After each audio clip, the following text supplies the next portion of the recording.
This program contains scenes of graphic violence. Viewer discretion is advised.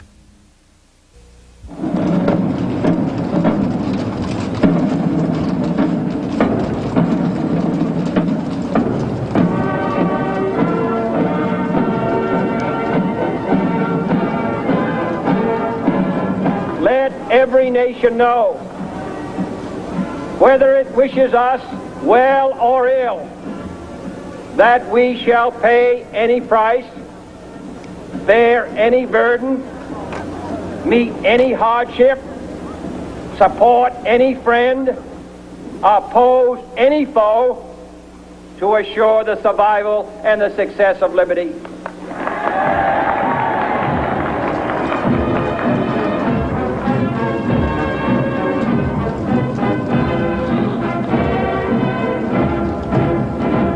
These people who say that we ought to withdraw from Vietnam are wholly wrong, because if we withdrew from Vietnam, the communists would control Vietnam.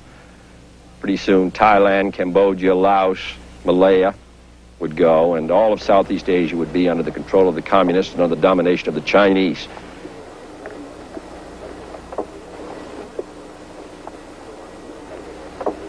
If this little nation goes down the drain and can't maintain her independence, ask yourself what's going to happen to all the other little nations.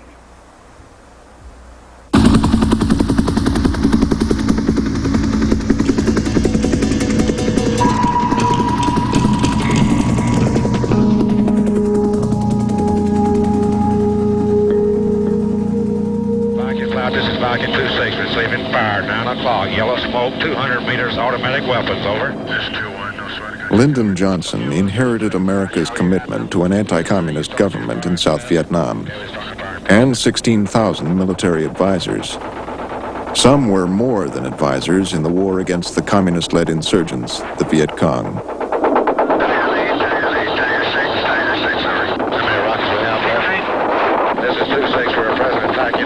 Charlie sampans on the heading from south to north, left brakes.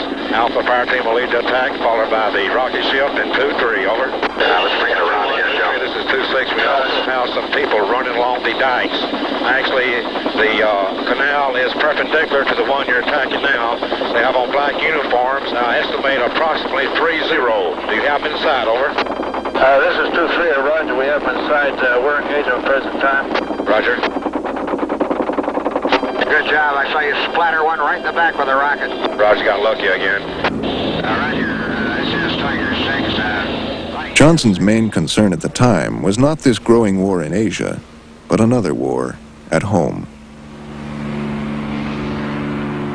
And this administration today, here and now, declares unconditional war on poverty in America. Few American presidents have been as successful as Johnson in promoting their programs in Congress. He later called his the Great Society. We are going to build a great society where no man or woman are the victim of fear or poverty or hatred, where every man and woman has a chance for fulfillment and prosperity and hope. But there was Vietnam. As Johnson took office, peasants, often helped by the Viet Cong, destroyed the strategic hamlets designed to isolate them from the Viet Cong. President Diem had built them, but now Diem was dead, and the structure he had created with American support was being smashed.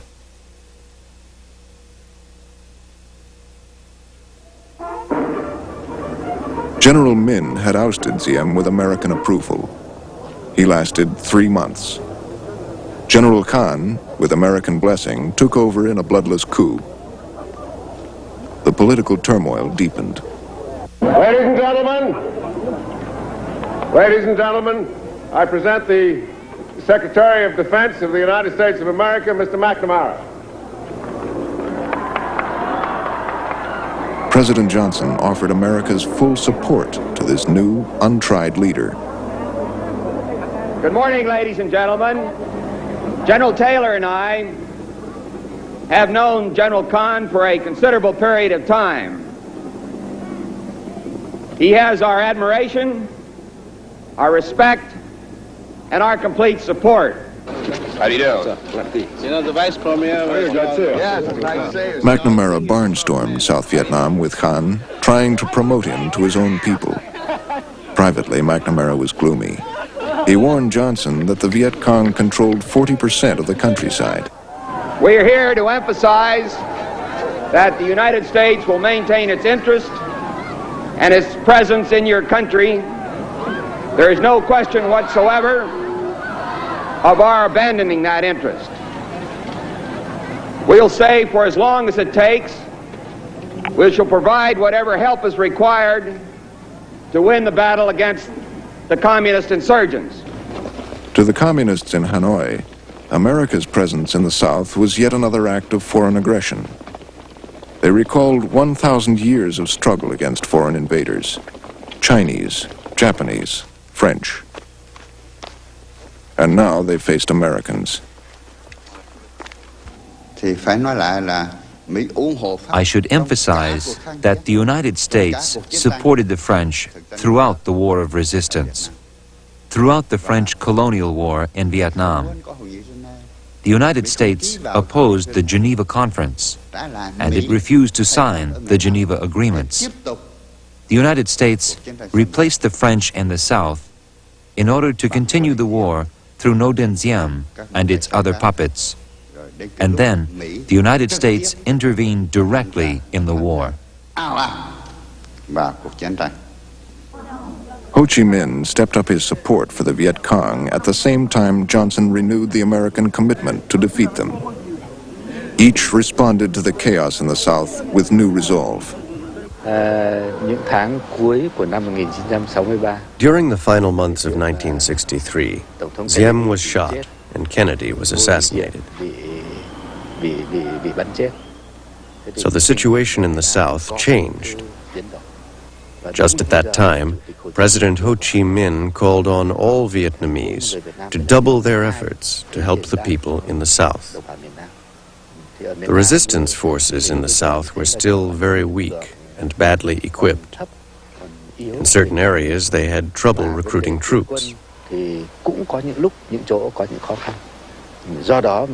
Therefore, we decided that well-equipped and larger forces had to be sent to the South. Chinese advisors wanted us to wage only a small-scale guerrilla war. They told us to maintain the Ho Chi Minh Trail as it had always been. They wanted us to transport supplies to the South on our backs and shoulders, as if we were ants filling up anthills. But our decision, the decision of our party, our leaders, and our Supreme High Command, was to widen the trail into a modern communication system capable of moving regular army units. Hanoi decided to escalate the war, and the Viet Cong stepped up their attacks in the countryside.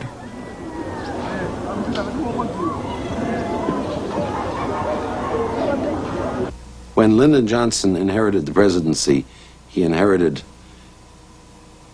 many things, but one of them was the legacy of the Vietnam War. And the Democratic presidents felt need not to lose 1 square foot of territory to communism, particularly in Asia, to draw the line, to hold the line, and to keep the presidency thereby. Because if you lose, the final domino in the domino sequence is not some Asian country, it's the presidency itself.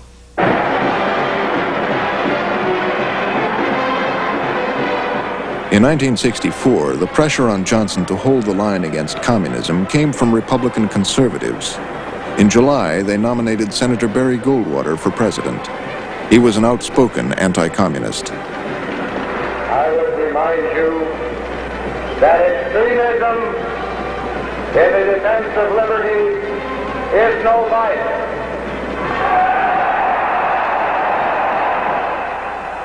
Johnson wanted a big victory, and he wanted to keep Vietnam out of the campaign. As early as May, he had his aides draft a resolution of congressional support for the war effort.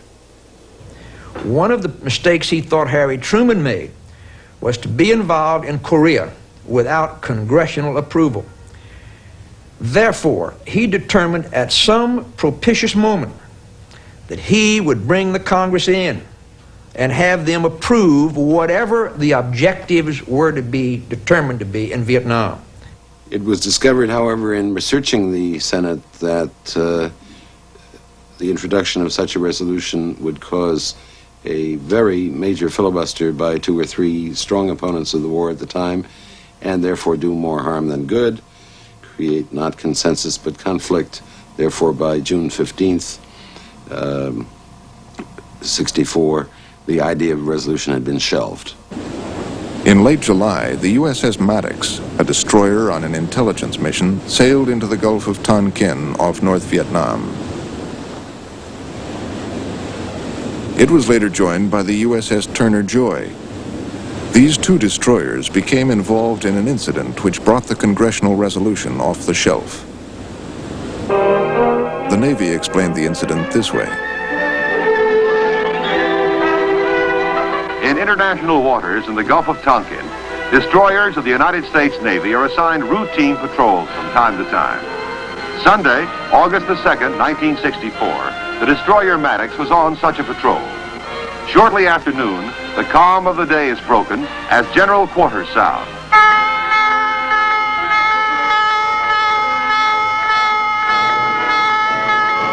In a deliberate and unprovoked action, 3 North Vietnam PT boats unleash a torpedo attack against the Maddox. At once, the enemy patrol boats are brought under fire by the destroyer. The film charged an unprovoked attack, but it left out crucial facts. Early in the morning of July 31st, unmarked South Vietnamese patrol boats had attacked 2 North Vietnamese island bases, part of a covert operation supported by the CIA. The next night, the Maddox was cruising up the coast, at one point as close as 5 miles. It changed course, and early on August 2nd was 10 miles off one of the islands raided earlier. North Vietnam's patrol boats attacked the Maddox 6 hours later. Hanoi linked the Maddox to the South Vietnamese raids. There was a link. Knowing in advance that from the South Vietnamese that the commando attacks were going to take place, it was very useful for the United States, for its own purpose in knowing the terrain in that area, to pick up the electronic signals and any messages that were relayed back and forth, indicating where North Vietnamese forces were, what they were doing, and what their reactions to the attacks were. Now, from the point of view of North Vietnam, I feel confident they considered U.S. and South Vietnamese forces in complete collusion to embarrass and damage North Vietnamese military facilities threatening the South. At the time, Secretary McNamara stressed that the Maddox was simply on a routine patrol. No, it has no special relationship to any operations in that area. We're carrying routine patrols of this kind on all over the world all the time. Following the Sunday attack, the Maddox is joined by the USS Turner Joy. As directed by the President of the United States, the Maddox and Turner Joy resume patrol operations in the Gulf of Tonkin. On the night of August the 4th, North Vietnamese patrol boats strike again, as filmed in this recreation. The determination of all Americans to carry out our full commitment to the people and to the government of South Vietnam will be redoubled by this outrage. Yet our response for the present will be limited and fitting. We Americans know, although others appear to forget, the risk of spreading conflict. We still seek no wider war. For the first time, American aircraft bombed North Vietnam.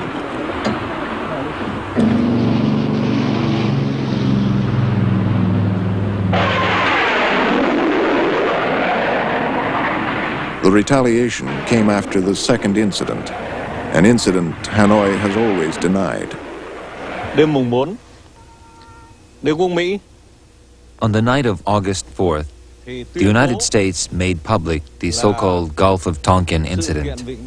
But the story was a fabrication created by the U.S. National Security Council. Hội đồng An ninh Mỹ dựng nên. Even as the National Security Council met, American aircraft were being sent to destroy several areas of our country. In reality, the second Gulf of Tonkin incident never happened. At that time, I felt it was questionable whether the second incident took place. I simply was not sure. It was not until after a number of days of collation of reports in the field had taken place that many of the reports which seemed to relate to the second incident were proved either to be unsound or to relate to the first incident. This is what intelligence analysis is all about. And in a military situation, quite often the commanding officers, in this case the President of the United States, don't wait for the details to be settled. If they feel they're in a critical situation with a danger of military conflict, they make decisions without waiting for the intelligence detail. He felt that it represented, if not an escalation of the war on their part, at least a punch in the nose in a way that would humiliate a great power if it didn't respond. All of this went through his mind, and he also saw it as one dramatic way in which, after weeks and months of seeming indecision, he could convey to Hanoi, to Saigon, and to the other end of Pennsylvania Avenue that you were not dealing with a softie. Well, I think that President Johnson has done the correct thing. I really do. I don't think that he could have done otherwise. You feel, especially when they attacked our American flag, yeah. I'm behind him on it. I'm not for Johnson, I'm for Goldwater, but I'm behind him on this. The minute incident number 1 happened, the attack on our ships, the resolution was brought right back off the shelf, put right to Congress, and of course, after incident number 2, sailed through with virtually no dissent, a blank check. Senator William Fulbright, persuaded the second incident had occurred, whisked the resolution through Congress in 2 days. Well, I think it's a very clear demonstration of the unity of the country behind the policies that are being followed by the President in South Vietnam, and more specifically of the action that was taken in response to the attack upon our destroyers. It shows a practically unanimous approval. It was unanimous in the House, and only 2 dissented in the Senate. Being in the minority never proves that you're wrong.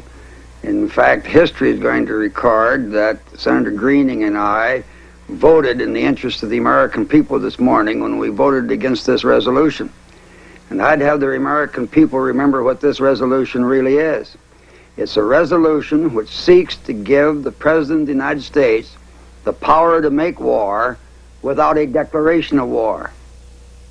Lyndon Johnson signed into law the Tonkin Gulf Resolution. Congress gave the President full authority for military action in Southeast Asia.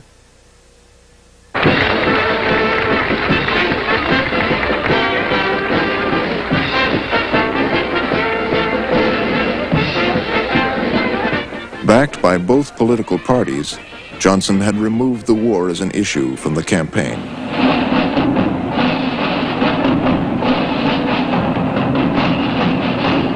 In the White House for the last 20 years, 5 presidents from both parties have adopted a bipartisan foreign policy. That bipartisan foreign policy has kept us out of war and has kept us at peace and has left your boy at home. And that's the way it ought to be. And that's the way it's going to be after November the 3rd. Johnson didn't seek a wider war. He didn't want a wider war. He knew the war would engulf everything that he wanted to do in this country. At the same time, he also knew that if he didn't fulfill what he thought was an honorable commitment from the United States to South Vietnam, his administration could be lost as well. Barry Goldwater began after the nomination to try to be Mr. Moderate, Mr. Respectable. He tried to stand more in the center of the Republican Party than on the far right. And the president said to me one day, we've got to remind people of what Barry Goldwater was BC, before the convention. 5, 7, 6, 8, 9,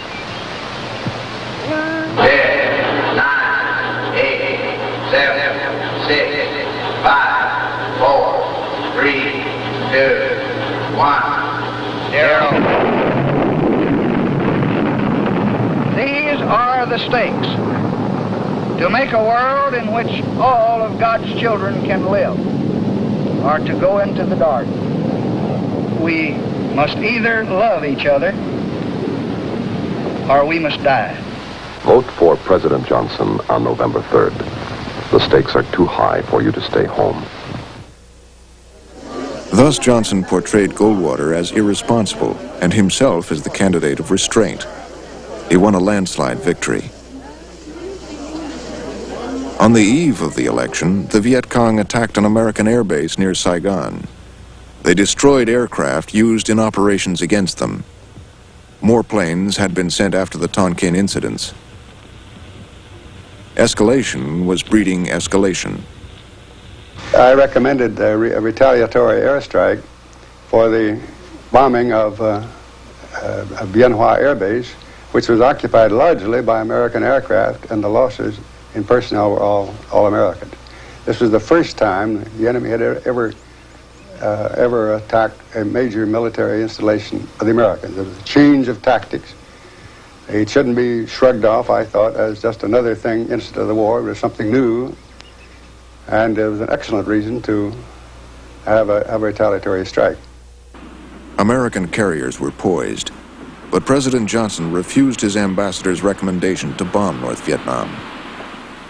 The Viet Cong attacked again. At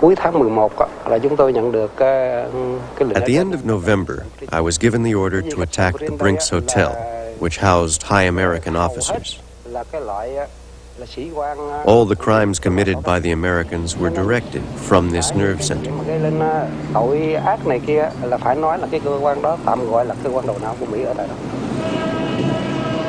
I sat in a nearby cafe to wait for the explosion, which occurred at exactly 5:45 on the afternoon of December 24th, the anniversary of the founding of the People's Army of Vietnam.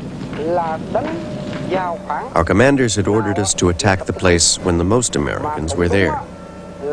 And it was precisely as we had expected, since they were at the Brinks Hotel to plan their Christmas activities. Many Americans had also gone there from the Rex Hotel. As a result, the attack succeeded, and we were never detected. The Christmas Eve attack was the second major assault on Americans in 2 months. Ambassador Taylor called once more for a bombing strike against the North. Again, Johnson refused. Again, recommended retaliation, got turned down. I felt reasonably sure, who wants to bomb Santa Claus?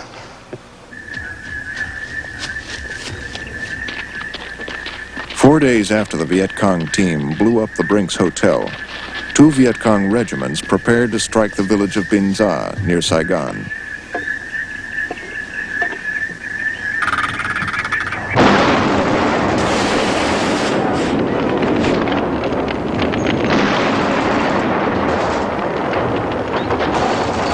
They inflicted the first of a series of devastating defeats on Saigon's army.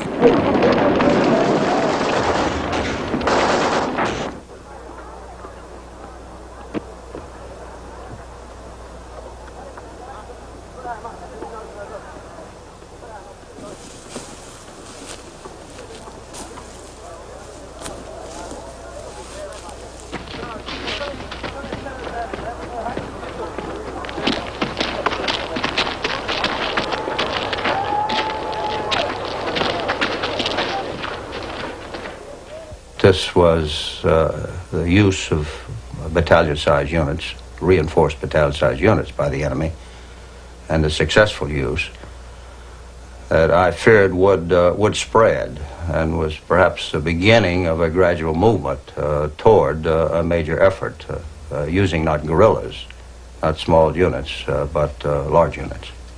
It was not until we were presented with a larger war that the decision then had to be made as to whether we would let them get what they were after or whether we would make a greater effort ourselves.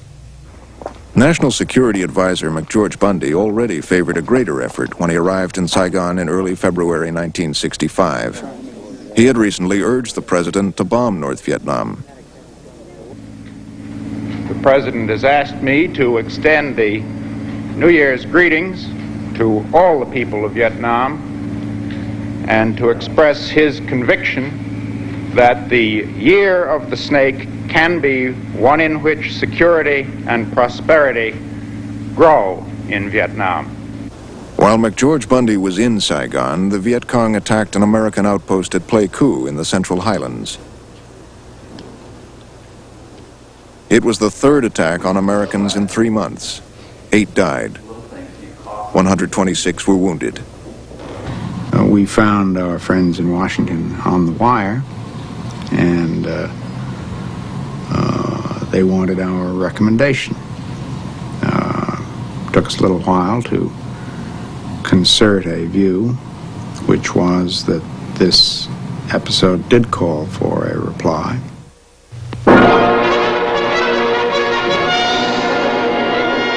In the first raid, land-based planes were forced back by the weather, but the carrier jets completed their strike with the loss of 1 American plane. Later, photo reconnaissance flights proved that much of the staging area had been completely destroyed. The confrontation between the Reds and the West was the most critical since the Gulf of Tonkin incident last summer, when the U.S. replied just as swiftly to North Vietnam PT boat attacks.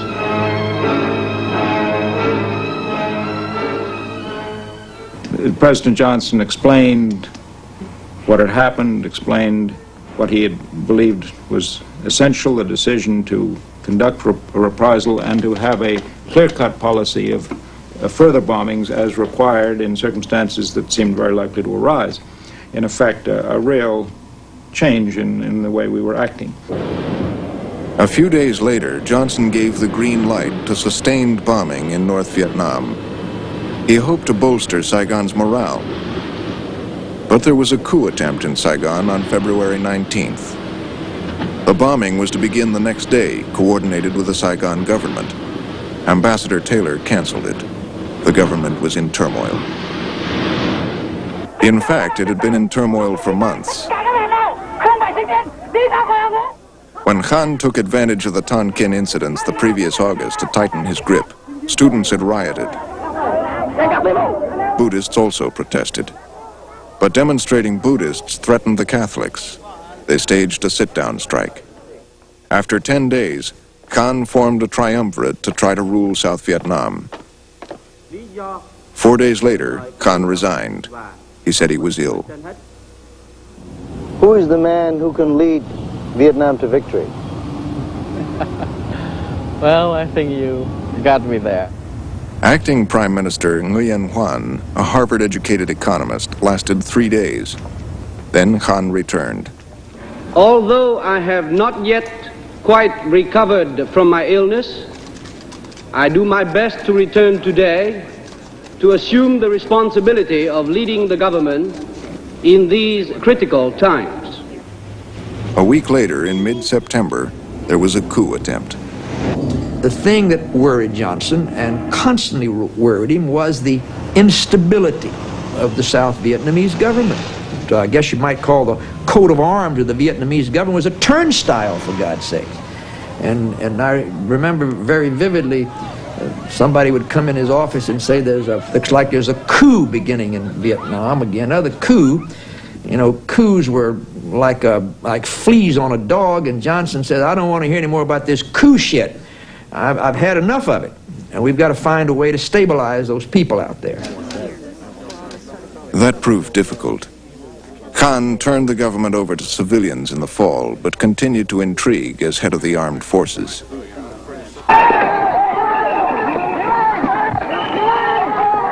The political turmoil intensified.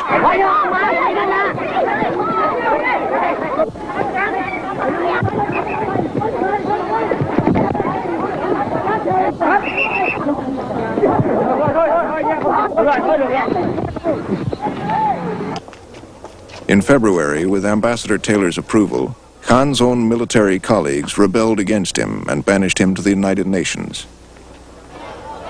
Though a stable government remained elusive, the campaign of bombing North Vietnam began.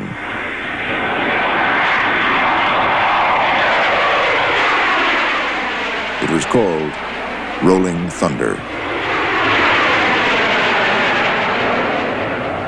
We thought that at a certain point, and in conjunction with a situation within the South that was turned around, it would be a decisive thing in getting Hanoi to say, all right, we can't get there now, we will fall back, not abandon the objective of taking over the South, but drop it for now.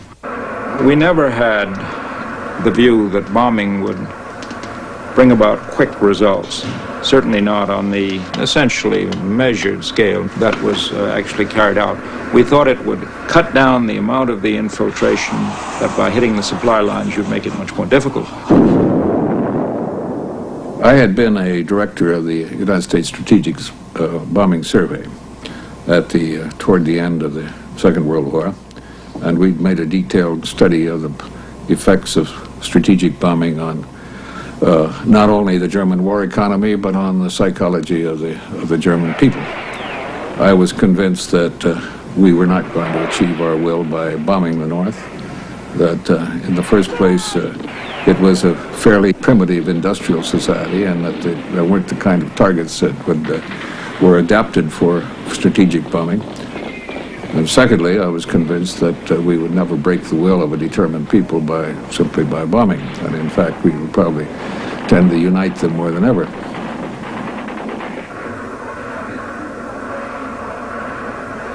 The Tan Hoa Bridge, 80 miles from Hanoi, was an important target in the spring of 1965.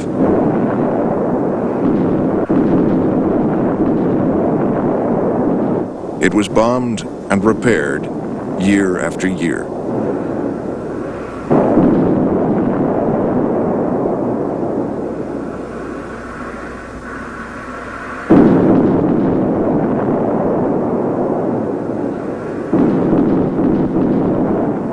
When the bombing program started, I realized that the airfields, and we had 3 jet-capable airfields, were extremely vulnerable.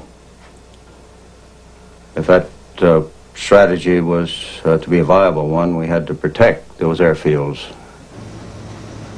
I feared that the Vietnamese did not have the capability of protecting the American aircraft on those airfields, and therefore my first requests for troops were associated with protecting the airfields. The President granted Westmoreland's request with little debate. On March 8th, 1965, 3,500 U.S. Marines landed to protect the airbase at Da Nang. The decision to deploy these first Marines was not part of a plan for a massive troop buildup, but 200,000 troops would be committed by the end of the year. My opinion was, let's not bring any ground forces in until we have to. Once you get into this business, how do you turn back? Now, no one was blind about the danger of that first soldier Marine coming ashore. I certainly wasn't. Once the decision was made, the Marines started coming ashore. As far as I was concerned, that's that. Let's go, boys, as fast as we can receive these troops logistically and have a real mission for them.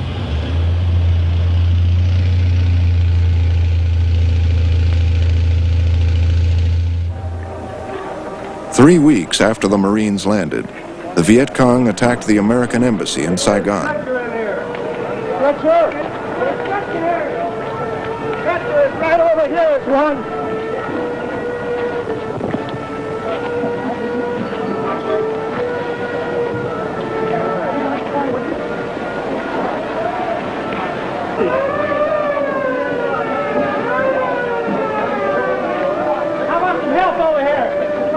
More Americans?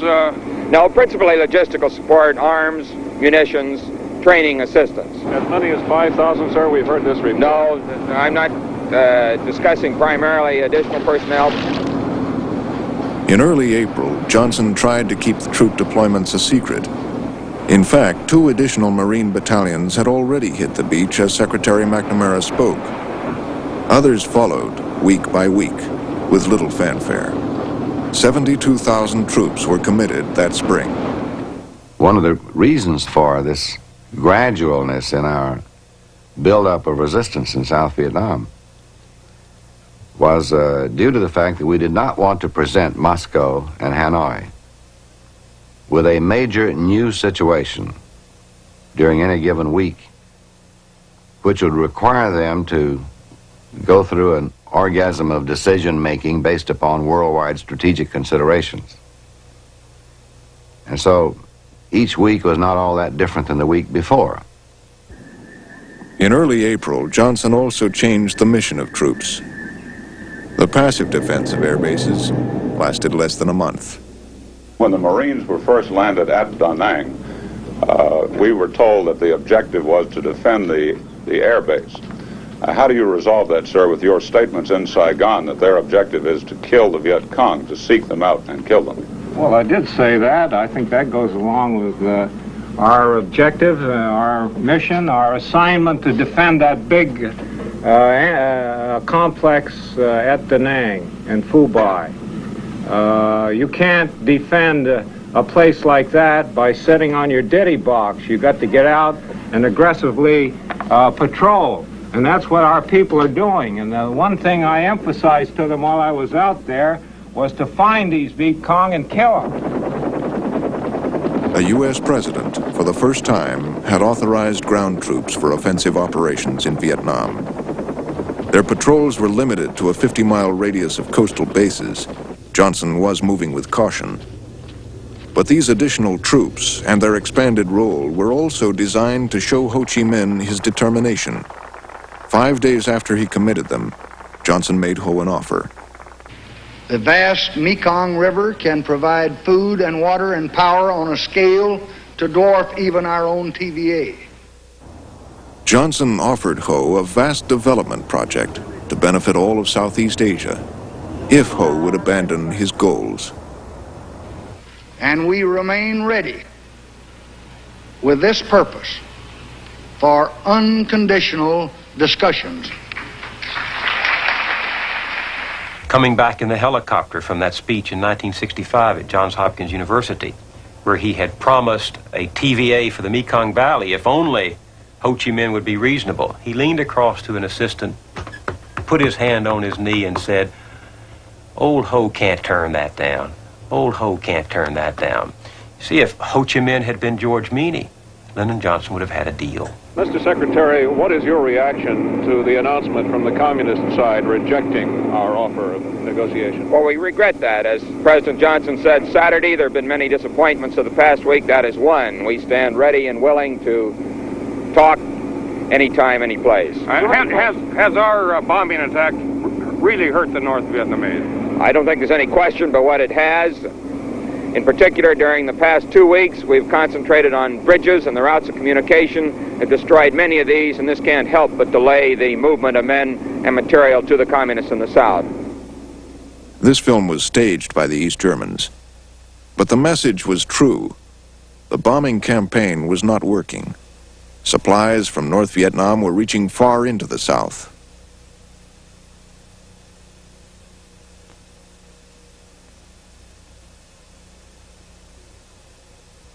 In the spring of 1965, every report, the CIA, the military, the embassy, independent observers who'd been there was saying Vietnam is on the verge of collapse.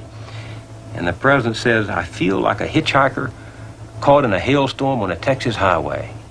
I can't run, I can't hide, and I can't make it stop." By the spring of 1965, the war had changed. Large units of Viet Cong replaced guerrillas as the main fighting force. In June, they destroyed the military outpost of Dong Xoai and much of the village.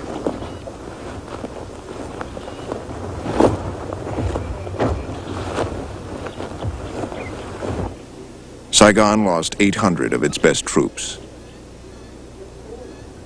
The army of South Vietnam was near collapse.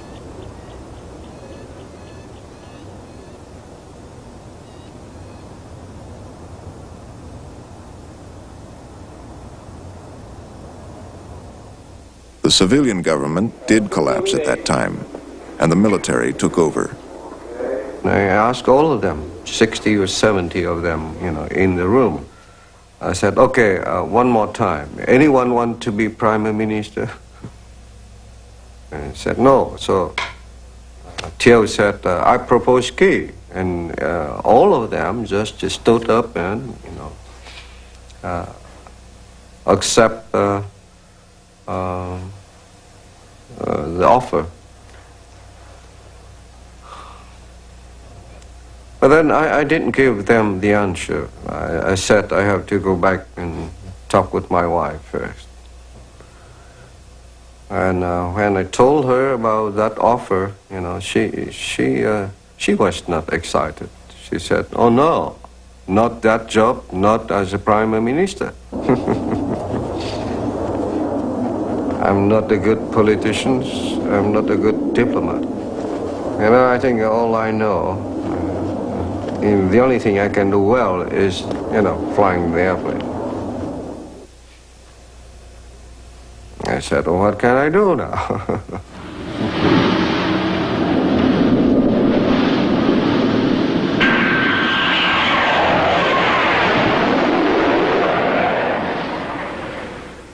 I feel it's important at this juncture that we prepare for the long pull. The situation was desperate. Westmoreland conferred in July with Secretary McNamara and General Wheeler, chairman of the Joint Chiefs. He had asked for an immediate troop increase to 125,000 men, 200,000 by year's end. Johnson approved the request while McNamara was in Saigon. The president then had a series of high-level meetings, staged as a genuine debate, to seek consensus on the decision he had quietly made. I remember him turning to Wheeler and he said to him, you're asking for 200,000 more men now. What happens if in 2, 3, 4 years you ask me for 500,000 men?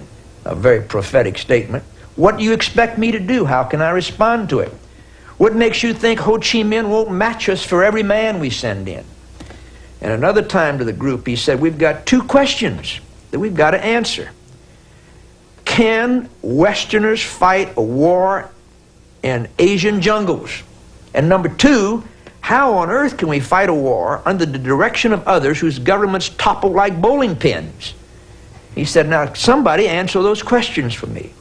In explaining to the president the concern that I felt about a mounting escalation, I said to him, once on the tiger's back, we can't pick the time to dismount. You're going to lose control of this situation, and this could be very serious. Secretary McNamara framed the 3 options. Option number 1 was to cut our losses and get out. Option number 2 was a middle course. Option number 3 was to give the military in Vietnam what it wanted. Listen to the way the first option was phrased. Cut our losses and withdraw under the best conditions that can be arranged. Almost certainly, conditions humiliating the United States and very damaging to our future effectiveness on the world scene. Now, you're president, and you have this memorandum from the Secretary of Defense, and it says, you can cut our losses and withdraw under the best conditions. However, it's going to make a fool of you in the world.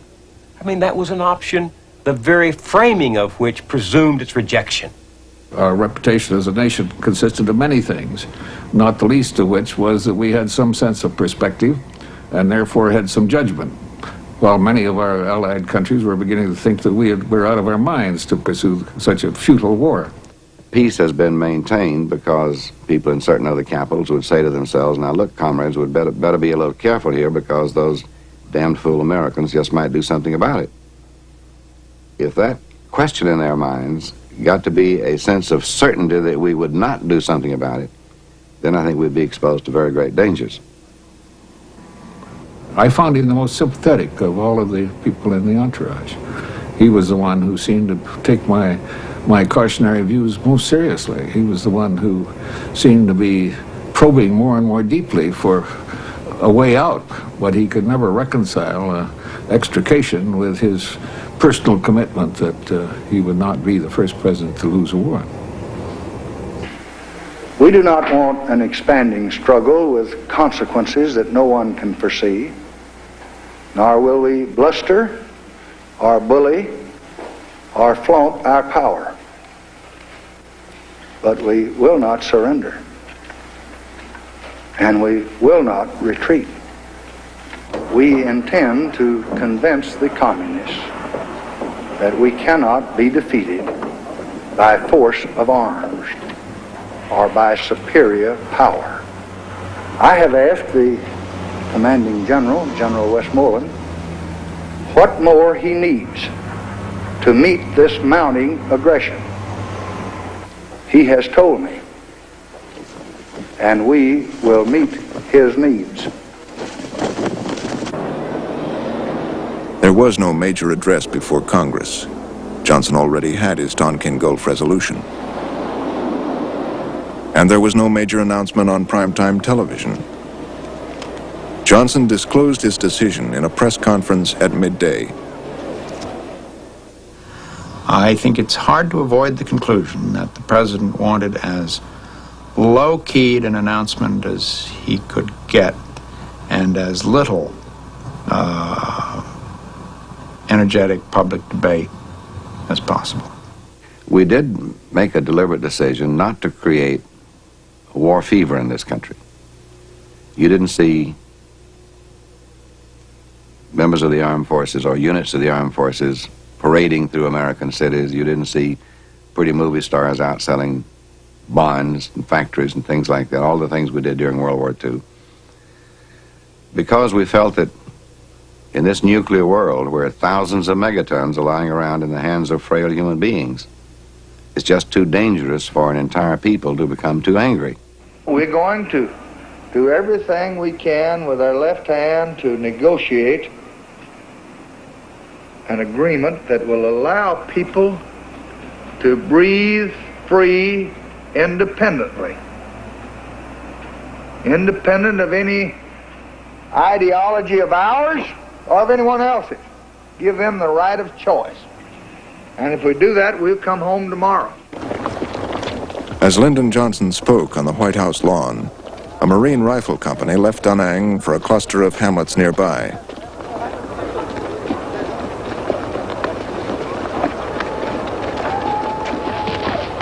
Viet Cong from this area had recently hit Da Nang in a mortar attack, and they had shot 7 Marines on an earlier sweep.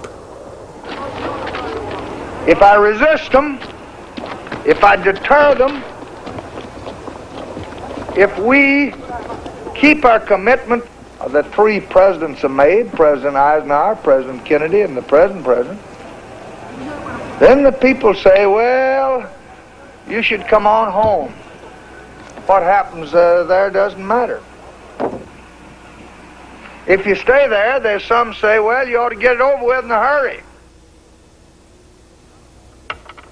So some want to go and blow up everything. Some want to come and blow up nothing and leave and get out and forget them. We're trying to do the reasonable thing to say that power and brute force and aggression is not going to prevail.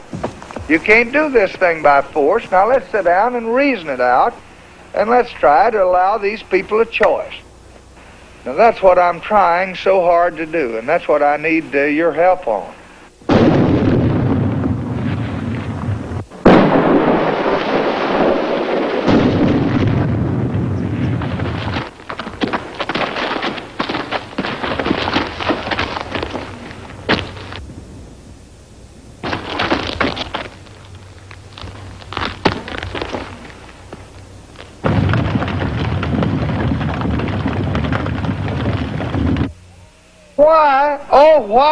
Why don't people concern themselves something with a country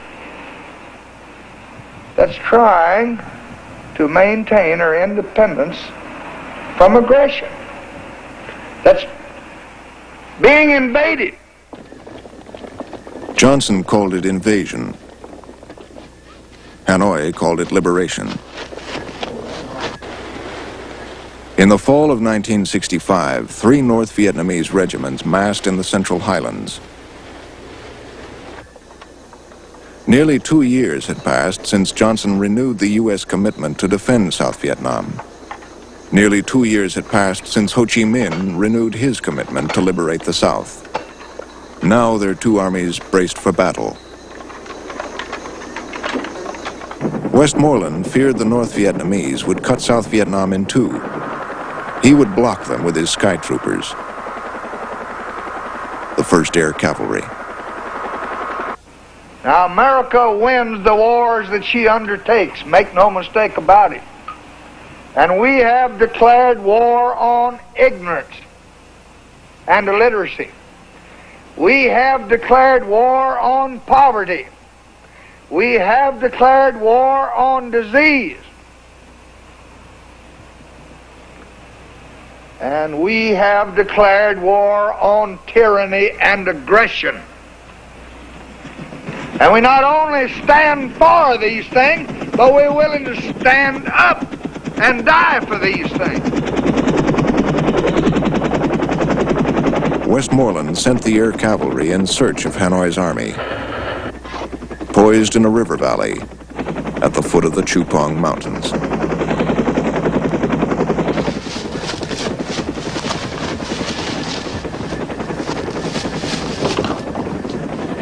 For the first time, in the Battle of the Ya Drang Valley, Americans fought the North Vietnamese face to face.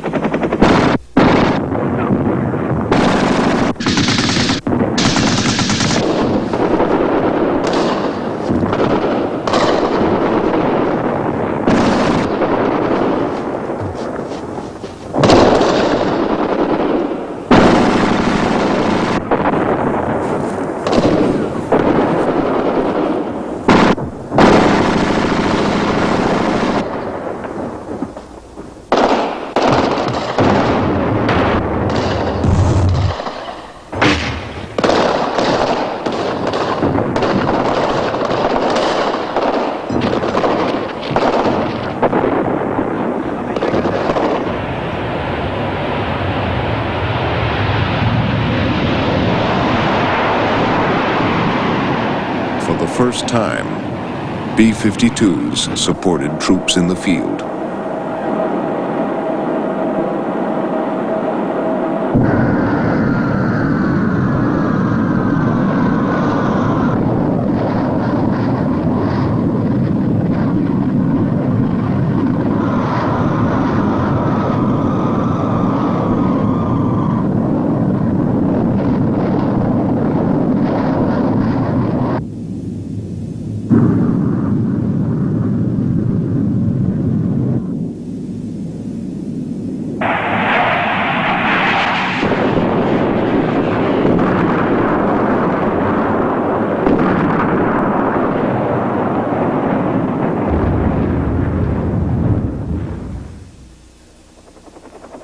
And for the first time to Americans, Vietnam meant a major new war.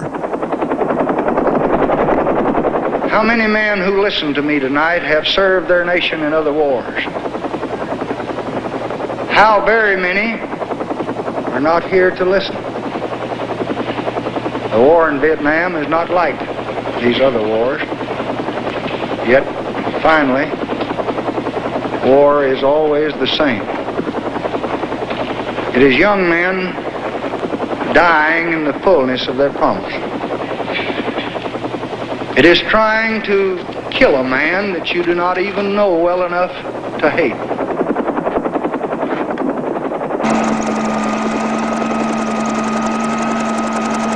Therefore, to know war is to know that there is still madness in this world.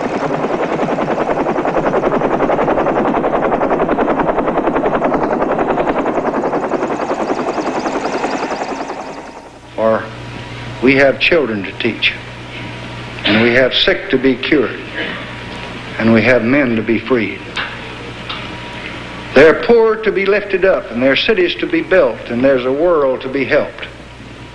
Yet, we do what we must. I am hopeful,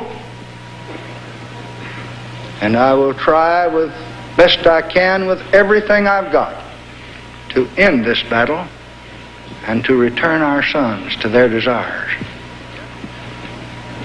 Yet, as long as others will challenge America's security